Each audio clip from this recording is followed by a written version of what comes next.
Welcome to this week's Blockchain Gaming News Roundup. I am your host, Jenny Jordan. With me is co-host, as ever, John Jordan. It is Friday, the 14th of February. Happy Valentine's Day, if you're one of those. Right, John. Are you one of those, Jenny? It's more up to you to judge, isn't it? Am I one of those? No, I don't think I'm much one of those. Although I did make some Valentine's pancakes for my children for their lunch this morning. A little bit. I'm trying. Let's kick off on a positive vibe. What is your highlight then in terms of industry news this week? Me? You're asking me? Oh, I see. So the careful running order that we've just organised, you've just thrown it. Let's start with our running order. Our positive news is Ronin. Ronin has gone permissionless. Axie. That's the positive. Ronin has flipped Axie. Is that good news? That's interesting. Yeah.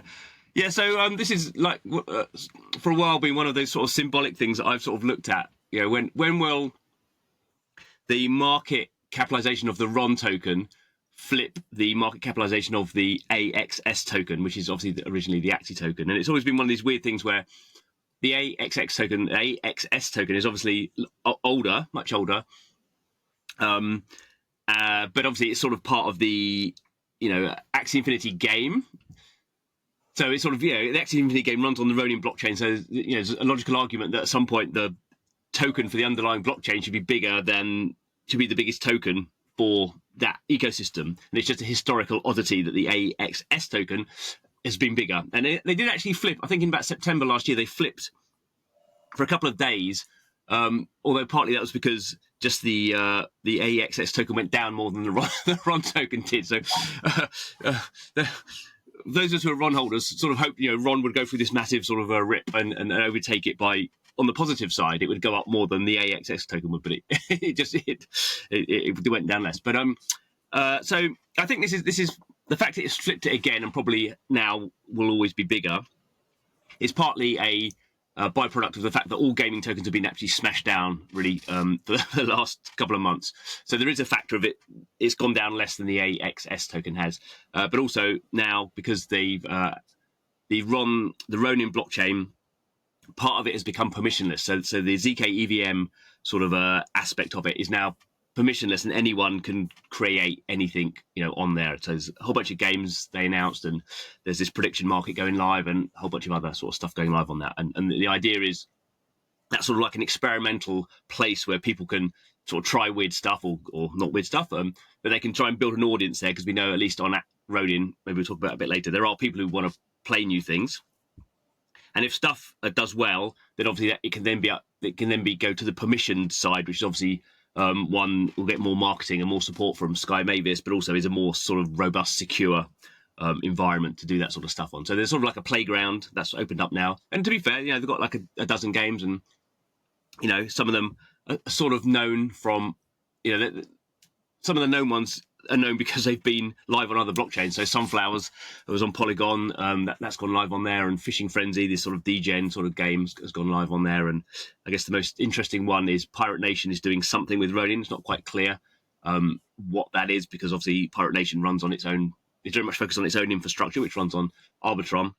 I gather that it's actually the proof of play infrastructure that's somehow being integrated, so that games on Ronin can also leverage proof of plays fully on chain infrastructure. So it's to do with Pirate Nation, but it's not only Pirate Nation. It's actually sort of a more technical. But I might have gotten that wrong. No, I think you're right there. I think. Well, one of the things that Pirate Nation, the Pirate Nation infrastructure, the proof of play infrastructure has, is this whole random number generation thing, which is really important for blockchain. So that's something that they've sort of spoken a lot about, and that's definitely something that was sort of mentioned, that's coming to Ronin. And Ronin's also using integrated chain links, so it can link out better to other blockchains, and it's doing a integration with Base and so there's, all these things are sort of becoming, everything's becoming more sort of cross-chain and less sort of focused on itself. So I think it's part of that. But Pirate Nation is going to do an NFT mint. I don't know if it's on Ronin or with Ronin, or whether you can, still a little bit unsure. But it seems like people with Ronin wallets can now log into the Pirate Nation using those.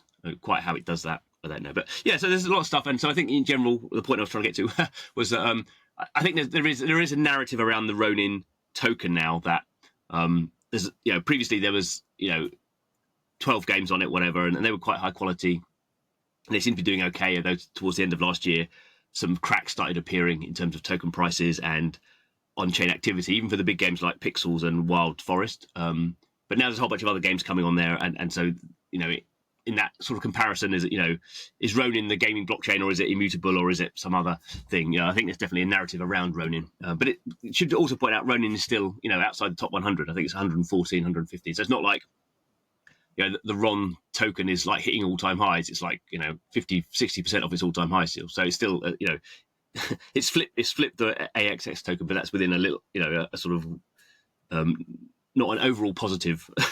It's like a local positive, I suppose, for that ecosystem, and we'll sort of see how that plays out.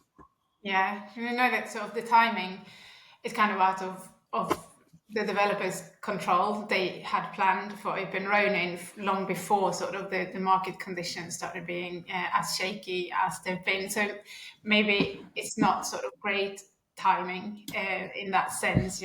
Ronin hasn't shot up due to it. Under other circumstances, maybe it would have, but they are.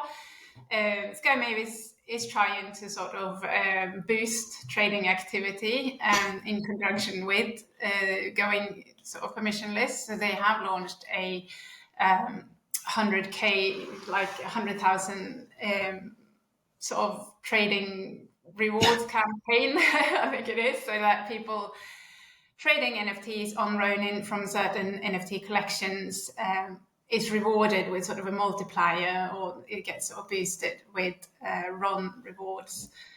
So some of those collections include there's a Wild Forest and Fableborn and Pixels. And then they've also got this, what's it called, collection offers, I think it's called. Yeah. So that if you say you want to buy I don't know, a pixel pet or whatever, but you don't know which one you want, you can put in an offer for like any, and anyone can then pick up on that offer and sell their pixel pet. So it's I mean, that's a pretty standard marketplace thing. I mean, Blur was the first marketplace to bring that in, where basically, you don't care about what NFT you get, you just want an NFT in that collection. So it basically means you have a more efficient pricing mechanic, because really for a lot of these, all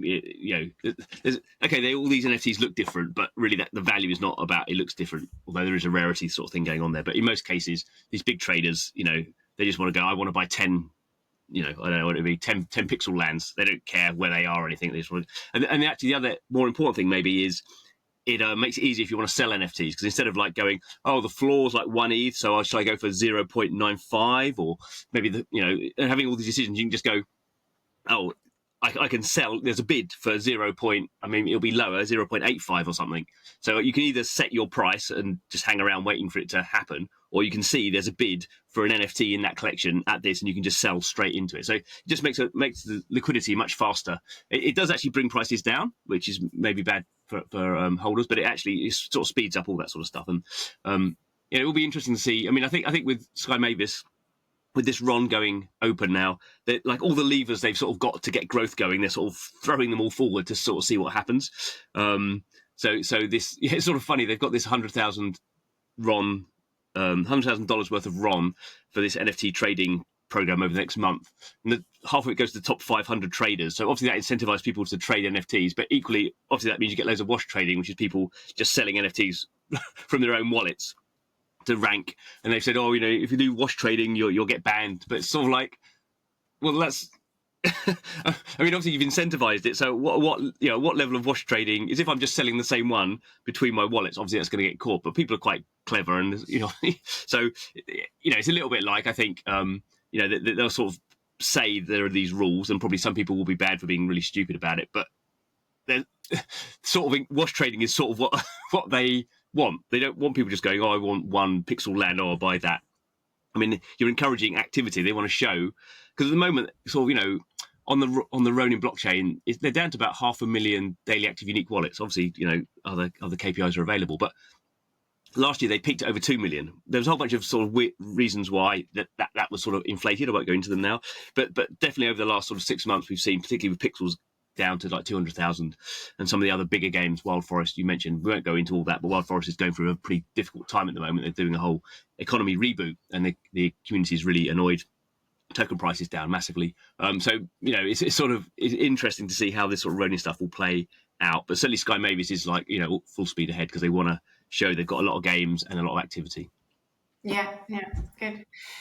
So they have, talking about Ronin still, they've had some AI projects come onto their ecosystem with the NRN agents, which will be integrated into future Ronin games, whether those would be just sort of a select few or more generally in games that are deployed on Ronin, remains to be seen. And they've also had Sovereign's what's it called, Ready Gamer. Oh yeah, framework integrate on Ronin. That was I think that was announced actually with the news that they were going permission. In other AI news this week, then we have Blocklords. Can you tell us a bit more about that and the Eliza Rivard, or however you call it? Yeah. So that was the first sort of you know, it's sort of a little sort of external to the game a little bit. So they did this. Launched this AI agent, and they did what other people have been doing, you know, in terms of AI agents, where they sort of created this sort of competition where you had to pay every time you spoke to this, basically a chatbot. Every time you spoke to it, you had to pay in the Lords token, and every conversation got slightly more expensive. I mean, I can't remember what it got up to, like $10 or something, and that was creating a prize pool, and the prize pool was going to be distributed to the person who persuaded this. You know, the idea was she was like a young sort of princess of a noble line, but whose family had fallen into hard times, sort of thing. And what you trying to do was persuade her to marry you, and she'd been told, as the LLM had been trained, not to say I'm going to marry you, sort of thing. So this is just copying other experiments that have happened.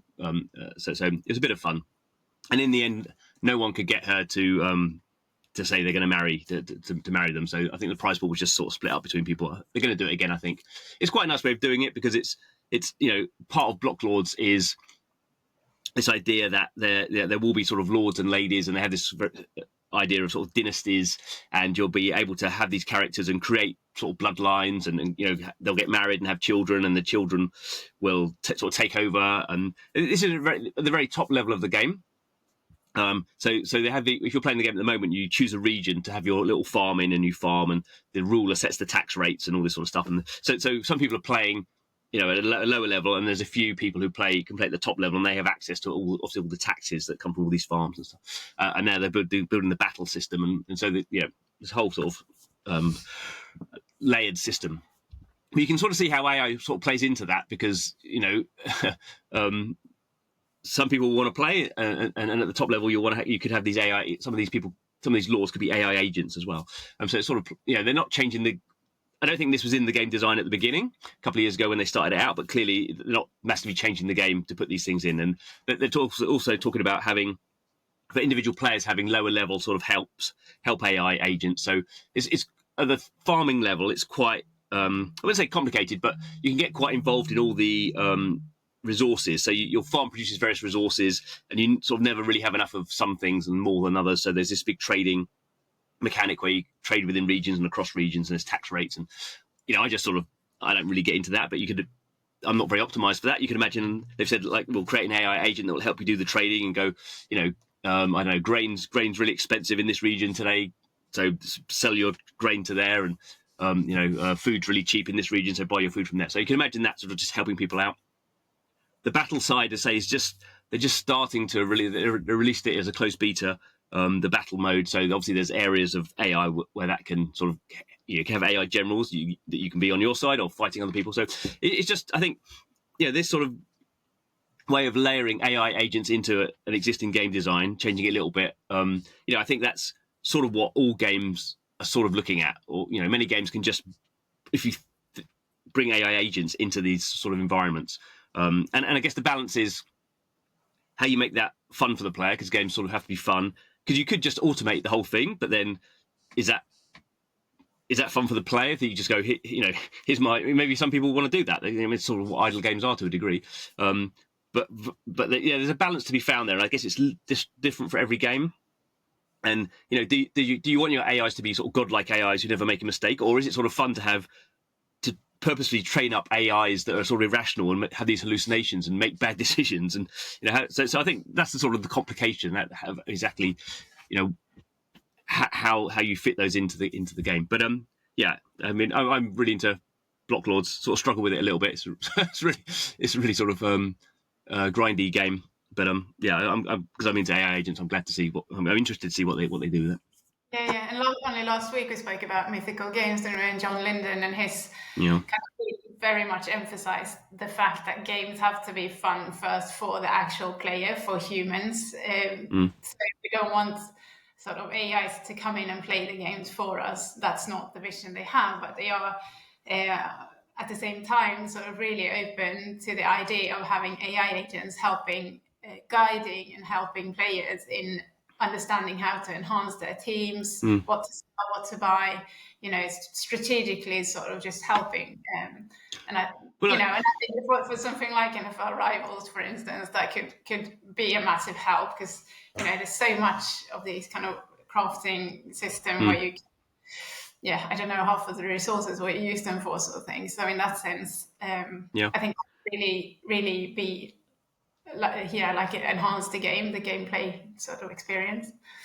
But I think that's something that every game will be using them to improve the user experience. I mean, I think it was Google DeepMind sort of demoed that at the start of the end of last year, where they did having people playing. Can't remember, it was a Supercell game, and they were just and that wasn't really trained on the game. That was just, I think, looking at Reddit and stuff, and it was like saying, the people were using voice and saying, what should I do now? And there we go. I mean, it was very basic. It was almost like just a web search. You're just pulling stuff. It wasn't generating interesting responses. But you can sort of see how AI, for not just for games, for any sort of consumer experience, will just, lots of people spend lots of time doing A/B testing, and all this sort of stuff, because people just get, I don't know how to use a banking app. How does that button work? And the game's obviously much more complicated. So I think that's sort of a very low hanging fruit for have an AI agent, however that's surfaced up to you, to just get people to improve your sort of engagement and early retention. Absolutely, and clearly it seems not a big challenge to be able to get funding for that sort of integration as well at the moment. Let's move on then and talk about Treasure, because you spoke to Treasure's what's it called? Carol, I don't know how to say it. Carol Wong. Yeah, I think so. Yeah, this week in your sort of long, deep interview podcast that you do on a weekly basis at the moment. So talk us through sort of a little bit about your takeaways from that interview, what Treasure is up to, and their vision basically for 2025 and beyond. Yeah, so actually not mentioned in the podcast because they only announced it this week, and we recorded earlier in the month. They have just announced this thing called Mage, which is basically their version of virtual. So basically creating AI agents, and they, you spend 100 magic's their token to create the agent, and then people have to buy the sort of spend money into that to create this sort of bonding curve token, and it goes live. So the interesting thing actually on that sort of basis was, I've looked at Treasure, off and on over the years. It's been around, for a while. It was actually a fork of the Loot NFT project, and they sort of built an ecosystem around that. I guess to some degree, you'd say pretty successful. They have a whole bunch of games in there, and they have a really strong community because they didn't have any VC funding. It was a fair launch, all that sort of stuff, and so they're very much built from the ground up, which is sort of something I sort of really appreciate.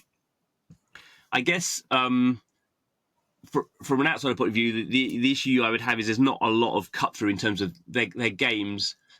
One are not. I've never been compelled to get into any of their games, and I think they seem. They don't try to be, but they seem a little bit insular. I think when you have the Immutables and the Sky Mavis is all sort of look at us all the time. I think Treasure seems to and that really came across talking to Carol actually, that they're very focused on their sort of community, and they're very focused on sort of indiness, and the whole point is they're have a strong community of builders. So one of the ideas is sort of interoperability. That was sort of where they came out of from the Loop project, and so it's quite it's decentralized. They call themselves the decentralized games console, but equally in some ways it's centralized is the wrong word, but it's quite integrated. These things are quite integrated together, and I think sometimes that outsiders can find it quite hard to get into their sort of system, because they build a lot of the infrastructure. So you sort of go into Treasure, the website's treasure.lol, which is sort of funny, and everything's sort of integrated in there, sort of the sort of the marketplace and everything. It feels, in some ways it's good. It feels like everything's there, and you don't have to sort of go off to other places to do things. But equally, that can be, the strengths and weaknesses and everything. So, so it was interesting to really sort of get his sort of more sort of find his sort of personal sort of history as a he was sort of builder, and then went into sort of crypto VC, and he's still quite a young guy, but from Toronto in Canada, so they're coming at it from maybe a slightly Canadian view rather than the sort of brash West Coast American sort of view on things. But I think the advantage is they can provide. So even with this AI thing, they sort of they can integrate stuff. They have an SDK that they call a TDK, a Treasure Development Kit, so they can provide a lot of tools in there and get developers up and running sort of quickly. So I guess it takes sort of all sorts to sort of build this new way of playing games. And I guess the other thing we just briefly mentioned, that there was a big sort of fuss drama last year. They moved from Arbitrum to zkEVM, so they are in the process. So they've just got their mainnet up and running in December, so they're sort of in a slightly in between process where all the assets. I think he said, I can't remember how many he said. I can't remember, millions. All these NFTs and things are all going to be migrated over. So there is in a slightly sort of in between sort of stage at the moment in terms of stuff. But once that happens, it means all those projects are now sort of going live for the first time, or going live again on this new blockchain. So it's sort of what they're always one I sort of keep my eye out on to see. I would like there to be a game that on Treasure that I really get into, but I just sort of haven't seen any of that stuff yet. So we'll wait and see. Was the vision is interesting? Was the vision always to build their own treasure chain, or were they initially gonna be on Arbitrum and sort of not build their own infrastructure, or did they just sort of follow suit all the other projects basically out there and build their own infrastructure? Because that news only really surfaced last year, as far as I can remember. And before that, there hadn't been much talk about kind of building their own treasure chain, and now obviously migrating the whole lot over to zkSync. And well, I think that was. I mean, I think that was the experience for most projects. Sort of, in 2020, late 2023, early 2024, it became this realization that you sort of needed your own infrastructure, and there's different ways of doing that. So some say Blocklords are building their own sort of chain, and obviously you build your L3 and you use Base or Arbitrum or Optimism or whatever sort of thing, zkSync. So I think everyone was sort of faced with these market conditions where they realized technically if they did want to get their game very big, you couldn't even run on sort of Arbitrum. And one of the big sort of debates with Treasure and Arbitrum is, Arbitrum was more about, as these things were more about DeFi. They weren't really focused on games. So the complicated thing there was, at the same time they were thinking about moving, is they'd also put in this big grant proposal to encourage more games on Arbitrum. So they ended up in this sort of weird situation where they were sort of pushing for this gaming grant to go through with $200 million behind it, while also making the decision to leave. And the two things were, in a sense, sort of unrelated, but so I think that caused really the drama, and it was the timing around that was sort of weird. But I think as we wrote about industry last year, everyone basically, not everyone, but pretty much everyone moved chains last year, and the sort of the big ones that haven't. I mean, maybe we shouldn't mention some of them, but there's some big projects that haven't. Some still big projects still on Polygon, should we say? We would expect those to be making the same decisions, because basically, one, if you we'll get onto maybe a bit later on. If you launch your own blockchain, you can launch a token for the chain. So that's a sort of funding mechanic. And also there are logical reasons why you would want to have your own block space that's not got anyone else's transactions running on it. Obviously, the question is now there's much too much block space, and a lot of these projects, have been maybe too optimistic, thinking we're going to have 10 million users, and they're never going to get over 500,000 users or 10,000 users. So they sort of funded all this infrastructure that they never got to the point where they sort of needed it. So it's a difficult decision, and lots of people did it for maybe they over-indexed the fact they could raise money against a new token. But it's easy for us on the outside to criticise projects that were running out of money and took the easy option. Well, it's not really criticism so much, maybe more just we don't really understand it. I wouldn't say, well, you may be a bit more critical than I am, but it's interesting, isn't it? That like no projects talk about one thing one week and then suddenly all projects are sort of going down that route the next week, sort of thing, a little bit similar to AI, I suppose. But talking of that, and seeing as we've already thrown our running order out the window already, let's move on to B3 and talk about that then, because that is the prime example of a project building its own infrastructure, but actually based on Coinbase's Base blockchain. And significantly this week, the B3 sort of team launched the B3 token. We also have the G7 token from Game 7 DAO, which have built their own infrastructure, Mantle, that was obviously long before the B3 came about. But so what is B3? Why what's the sort of purpose of it, and what's the purpose of G7 and the B3 tokens? Yeah. Well, again, it sort of echoes a little bit what I said with Treasure and Arbitrum. So actually, I spoke to Daryl, the CEO, this week for the podcast that should be out next week. So that was really good of him, because the token just went live on Monday, and I don't think he'd had any sleep for 2 days, so a little bit ragged. It comes back to the same thing. So he was, and the founders of B3 were, they were part of the early base team at Coinbase, but they weren't. I wouldn't say they were. And he says, they weren't like the leaders of the team, or whatever. They were sort of, that they were there in that initial team, but they weren't like the most important people there. But from his point of view, he was saying, Base has been a great success, but it was, wasn't really ever designed for games. So he, Daryl, as we've heard from lots of people, and maybe this is justification for the fact they want to launch a token, but he's basically saying every game should have its own chain. So B3 is based on Base. One of these slightly complicated things where B3 rolls back its data. Its security is based on Base. Base rolls back to Ethereum. So you have this sort of triple system, and they use a blockchain called Celestia for their data availability, which just is a cheaper way of doing it. And he just says Base is, even though Base is really cheap for gas fees, for a game that might be running fully on chain, it's too, 1 cent per transaction is too much. So you need to go down the next level to have an L3. And obviously every game has, he's saying every game should have its own chain.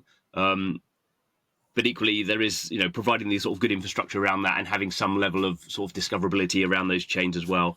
He spoke a bit about Avalanche has a similar model, which are what they call subnets, and now they don't call them subnets anymore. But the Avalanche model is pretty much everyone has its own chain, but there's not a lot of interaction between. They're sort of very separate. And the idea was something like, don't they? That's like L1 chains. Everyone has their own L1 on Avalanche, whereas here E3s and L3s, so their game chains will essentially be L4s.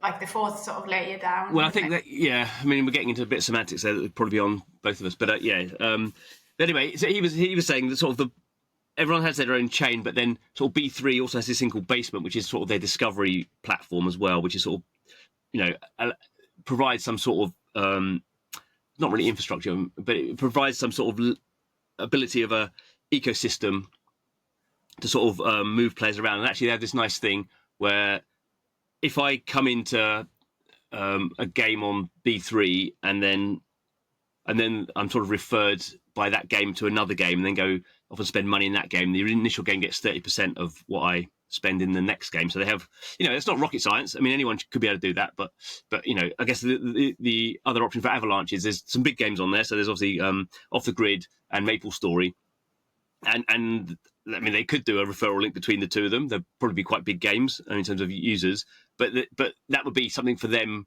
to do as sort of separate companies, whereas the whole point of B3 is that's sort of built into the infrastructure. You'll come along, we'll all, they're not fighting over a bigger slice of the cake, they're making the cake bigger, to use that sort of well-worn analogy. So, I mean, we'll see if it works there. I think a lot of the games on there at the moment are very sort of hyper-casual, sort of browser-type games. They've got some bigger games going on there. So the Parallel team are building their first-person shooter on there. Some of the Goat Gaming stuff's on there. But like all these sort of things, I sort of, I said, we don't need any more block space, and he sort of laughed. And I guess the proof of the pudding is the token launched really well. It went up like 200%. We had a bit of discussion about when you have a token live, how do you as the CEO deal with the fact it's going to go down at some point? And there's always this, as soon as a token's live, there's always a public indicator of how well your project is perceived. But unfortunately, you don't really have much control over that. If crypto crashes, then you're going to crash, and it's nothing to do with you. And he sort of said the same things as everyone sort of says. I'm not in control of that. You have to decouple yourself from it. But clearly in crypto, you sort of you can't. So that's the strength is they've launched really well. The weakness is they've now got a live token, and that's going to undergo the same deprivation. Every token sort of gone. The one interesting thing, which I didn't think of until really after the podcast, after I sort of thinking about what we said, is because Base doesn't have a token, and probably never will, or certainly not in the short term. I think that B3 could, because it was from Base Insider, Base team started it off, and it got listed on Coinbase straight away. So it has a lot of institutional support from Coinbase. I think some people might be maybe reading too much into it, or maybe reading correctly into it, and going, Base isn't going to have a token, so B3 is sort of like a proxy token for gaming on Base, and so that's going to do better than just someone launching their own random chain, because this is, Coinbase is one of the big giants of crypto. So that only came to me sort of later, and we'll see. But it was a good launch. And then in comparison, G7, which on every basis just seemed a lot less strong, in the sense it comes out of Mantle. Mantle is its own L2, which is not being used that much, I don't think. Used more for DeFi stuff, but not for gaming. G7 gamer with a 7 on it is sort of their games sort of DAO, and they had some money set aside for funding grant stuff. So they did some grant stuff, they've done some reports, they've done some tech stuff. So that seems to have fallen away a little bit. And then they were going to do, then they've done an infrastructure. They're an interesting sort of company. They invest in games. I think they're sort of good. They've had this sort of their own thing like B3's basement. So they've had their sort of G7 sort of hub, and you could have played missions through that for various games and collect points, and that's what this airdrop has been about. But I think, as I say, the headline for me is the world doesn't need any more gaming block space. So that's a sort of a cross against everything, but some things do better than others. But I think if you sort of analyse G7, there was all the way down, there was no, I would question, no, we don't need any more block space. In fact, they've already come out of a project that already has its own L2. Was there much of a community there?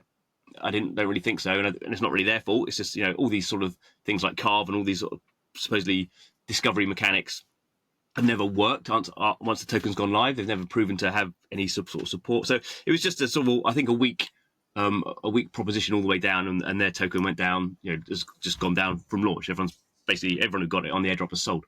Obviously for these tokens to go up, you have to have people not selling it and people want to come in and buy it. And I just think, maybe they were saying, not really their fault with market conditions. Yeah, okay, but that's when they've gone live, and you get one shot to do it, and very hard to recover those things now. So. Mm-hmm. Yeah, that's right. Right, let's talk about the Sandbox and its latest update in its UGC tool, the Game Maker. I think it's the 0.11 update they have released, which comes with improvements for multiplayer modes, particularly racing. We have seen a lot of experiences that have been launched in the Sandbox are about racing, like jumping a queue without falling down, and racing, the timer to collect so many things, which is great. The kids have liked these experiences. I think you have started playing a bit more again, haven't you, recently? More significantly, it allows the content creators in the Sandbox to get access to some of the sort of partner brands collections, which the NFT collections, which they haven't had access to before. So say you're building an experience in the Sandbox, and now it means you can integrate some of those sort of really well-known brands like the Smurfs, which I quite like. You've got Atari, a couple more of those sort of well-known IPs into your experience, and immediately get sort of bigger recognition. So it's a way really of encouraging and empowering creators, which is all part of the Sandbox sort of foundational vision. And then that's also been launched in conjunction with sort of the build up towards their next kind of build a program they do, and I think it's annual, isn't it? It recurs annually. This is the third year running, or at least it's Build a Challenge number 3, which again empowers their content creators to build their experience, publishing it on their land NFTs so that other people can play. And if your experience generates a lot of engagement, a lot of people are playing it, then you get rewarded in a highest share of sand. I think it was 60,000 sand up for grabs in the Build a Challenge 2. I don't know if they've announced the amount for this one. But yeah, it's also a part of the Sandbox's vision of sort of, obviously it's UGC focused, but it's also this focus on launching and releasing new things on a rolling basis to keep players engaged and motivated to keep coming back to Sandbox. It's not just sort of a big product launch and then it is what it is, but it's this constant, very engaging sort of operations around how the Sandbox is. So you have been playing the Sandbox a bit more, haven't you? Yeah. So I have a bit of love-hate relationship. You have a YouTube channel, didn't you? Yeah, a bit of a love-hate relationship with the Sandbox. So as you say, I mentioned it a few times before. I still have it, a YouTube channel, which I can't remember, is it 2020, 2022? I think I launched it. Could be 2021, can't remember. But I got really excited about when the Sandbox started to go sort of live. And we did quite a lot of stuff with the kids as well. And then it sort of fell away. But it's partly embarrassing because I just got a new computer, or I had a new computer for ages and never got around to sort of installing it. But so on my old one, I couldn't get the Sandbox to run like at all. And the new one obviously runs fine. So I've started to get a bit more into it and play some of the things. And again, the love-hate thing sort of comes out. Like I was playing some of the games yesterday. So there's one called the Little Prince, I think it's called, and it was actually quite well done. But it was a very difficult jumping challenge where you're jumping around collecting these things, and if you just fall off, you have to go back to the start, and it's very. It was overly designed to be overly hard, I think, and it just goes on and on and on, and then you sort of just give up. And then I played another one, a Hellboy one, and that was sort of more interesting, not so sort of jumpy. But then I sort of got stuck, and I couldn't work out how to get any further in the game, so I gave up on that one as well. So our kids will love it. They're very intuitive like that, aren't they? You're saying they're better at playing games than me. So that was sort of interesting to get into that more, and we'll see how it gets on. I will sort of try and get into that a little bit more, because I think, as you say, they are building up momentum. I spoke to Sebastian earlier in the year on the podcast. And obviously he's bullish because he's the COO, but I think that they are getting to a point, where bigger stuff is happening, and they are building a little bit more than I thought. I think there are still some issues. So I was looking at the marketplace yesterday and trying to buy some stuff on there, and like half the stuff's on Ethereum. So you're paying with their own sand token, but you're doing it on the Ethereum network. Gas fees used to be really expensive, not anymore, but it's still, it's sort of splitting it. Most of the stuff's on Polygon, but some of it's on Ethereum. And then some of it was, I wanted to buy a particular, in this case, it was a rabbit, one of Ubisoft's sort of rabbit mints that they did. It was a really cool one that I wanted to buy, and so it was a good price, so I clicked to buy it. It took me to OpenSea, and OpenSea didn't didn't have the ones that were on Polygon. It just seemed to have the ones that were on Ethereum, and just like, oh, you know, I actually want to spend some money buying these things, and I can't do it. And you know, maybe all these things are teething problems, and you know, yeah, I mean, it just slightly sort of frustrating, and even sort of we got a sort of. The PR was just like, there's a big announcement, a major announcement happening this week, and it's just sort of like, yeah, they've just upgraded their game maker to version 0.11. I mean, you know, 0.1 is when you go live.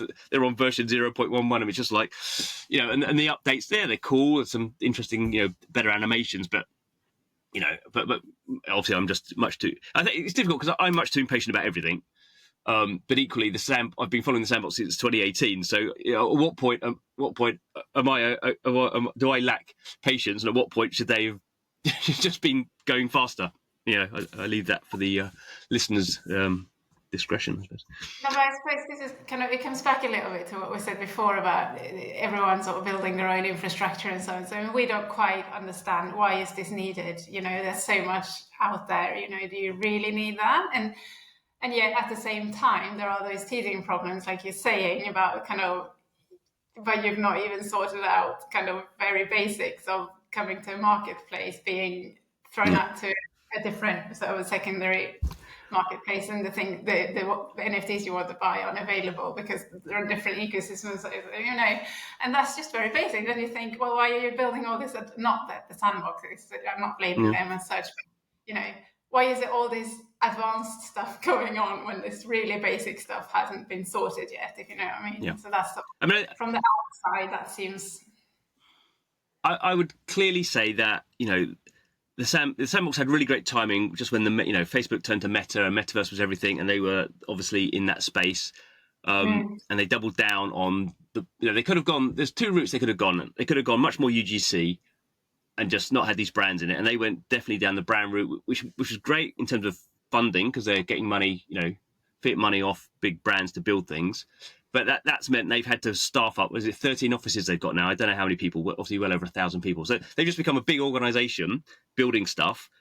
And on the strategy side, you can't. They become, you know, an oil tanker that they've set themselves on with doing this brand stuff. So it's all now about, you know, you can now, one of the announcements you said was you can now get these sort of packs of Care Bear or Smurf assets to make your own stuff. Obviously, it goes through curation, so you can't, you know, do things against the brand. But they've sort of, they could have gone a fast route, and maybe that would have been the wrong choice. But they've chosen a slow route, and I think as they've chosen the brand route, it's just one of the sort of short-term goals was, let's get more brands in it. So they got like 500 brands in there. So but suddenly you have to have like a brand manager for each of these brands, and like, are we doing the right thing? The whole thing just becomes very, very slow. And I think, and it is a very technically complicated project to build like a Roblox type platform, which they are doing on the blockchain as well. So in both parts of their business, it's very complicated, and some of that they couldn't get around, but I think some of it they, you know, in retrospect, maybe they think they made the right choice, but in retrospect, it looks like